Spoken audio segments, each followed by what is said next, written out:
मध्य प्रदेश के राज्यपाल मंगूभाई पटेल बुधवार को इंदौर पहुंचे, जहां उन्होंने कई कार्यक्रमों में शिरकत की। इस दौरान वे रविन्द्र नाट्यगृह में आयोजित during vacation for week for nation कार्यक्रम के समापन समारोह में शामिल हुए, जहां उन्होंने देश भर से झाबुआ पहुंचे सामाजिक लोगों का सम्मान भी किया। दरअसल during vacation 1 week for nation कार्यक्रम के तहत देश भर के ख्यात चिकित्सक और सामाजिक कार्यकर्ता झाबुआ के आदिवासियों के बीच पहुंचे थे। यहां 7 दिनों तक रहकर इन्होंने आदिवासियों के लिए स्वास्थ्य शिविर लगाए और करीब 3200 लोगों की जांच की। यही नहीं, शिविर के माध्यम से आदिवासियों की समस्या को भी जाना, साथ ही विभिन्न बीमारियों के प्रति उन्हें जागरूक भी किया। कार्यक्रम में शामिल हुए सभी समाज सेवियों ने आदिवासियों के बीच बिताए गए पल को याद करते हुए अपने अपने अनुभव साझा किए।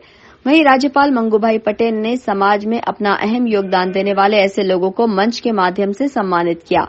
साथ ही देश के अन्य लोगों से भी जरूरतमंदों की मदद करने की अपील की। ये जानकर हर्ष हुआ कि कार्यक्रम के तहत प्रदेश के झाबुआ जिले में शिव गंगा प्रतिष्ठान के अंतर्गत 300 वैद्यकीय विद्यार्थी और चिकित्सकों द्वारा वनवासी क्षेत्रों में 7 दिवस का अनुभव प्राप्त हुआ।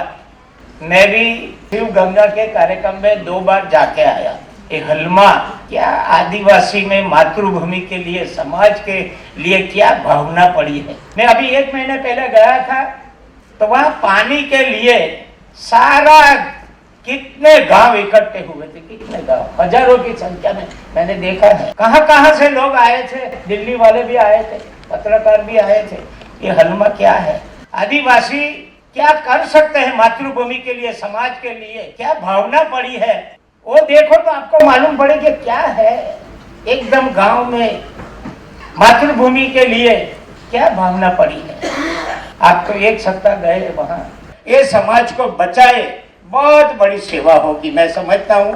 जैसे कि हम सबको पता है कि ये सिकल सेल डिसीज़ जो है वो वनवासी बंधुओं में बहुत ज़्यादा उसकी समस्या है, लेकिन इसके 3 पार्ट है। जैसे सिकल सेल के बारे में जागरूकता बिल्कुल वनवासी बंधुओं में नहीं है। उसका जो डायग्नोसिस होता है उसके संदर्भ में कोई एक सिस्टम वहाँ पे अभी खड़ी नहीं है, और जो लोग पॉजिटिव निकले हैं उनको उसके प्रति जागरूकता ना होने के कारण उसकी ट्रीटमेंट कुछ होती है, उसके लिए कुछ काउंसलिंग होती है, उसके लिए कुछ करना चाहिए, ये उनको पता ही नहीं है। तो ये तीनों प्रकार के लोग हमको उसमें देखने को भी मिले। जो पेशेंट पॉजिटिव हमारे ओपीडी में आए, उनको अगर हम पूछते थे कि आपको पता है कि आपको ये बीमारी है, तो वो अवेयर नहीं थे उसके संदर्भ में। दूसरा कि डायग्नोसिस की सिस्टम ही नहीं है। जैसे वहाँ बताया गया कि बहुत सारा स्क्रीनिंग हुआ है, लेकिन हम जब 612 पेशेंट का हमने किया तो हमको 112 पेशेंट पॉजिटिव मिले।